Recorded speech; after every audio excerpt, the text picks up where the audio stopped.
Цэвэн жамсарно эрхэм бурят Монгол гэгэрүлгшэ эрдэмтэн эрхэсүлөөгэ төлөө тэмсэгшэ политик. 1881 онд Хойтаагийн захиргааны зайсны гэр бүлэд төрөһөн юм. Санкт-Петербург хотод хорохон буряды төрүүшин зүүн зүг шинжилэгчдэ хылбышигэ арде аман зохиол суулуулхан эрдэмтэн юм. Буряды автономийн Монголын тусгаар тогтолгын эхэндэ байхан хүн. Монголд төрүүшин хургуулинуудыг байгуулхан эрдэмээ сэтгүүл зохиохон дэлхийн классикуудыг монгол хэлэн дээр оршуулхан Монголын арде намын төрүүшин програм зохиогч болгон гүрнэ албанд ажиллахан. Цэвэн жамсарно бүхэн монгол ардуудыг бурят, халха, ойрот, баргууд, торгууд, хорчид, чахар нэгдүүлэх тухай мөрөөддөг хэн.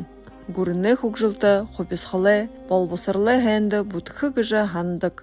Тийгээд соёл яхазанчлаа сахихах хэрэгтэй гэж боддог байхан. 1937 онд панмонголизм гэж гэмнэгдэж баригда. 1942 онд төрмөд нахавара. Нахаварханын хуулд хэрэгэгдэхэн.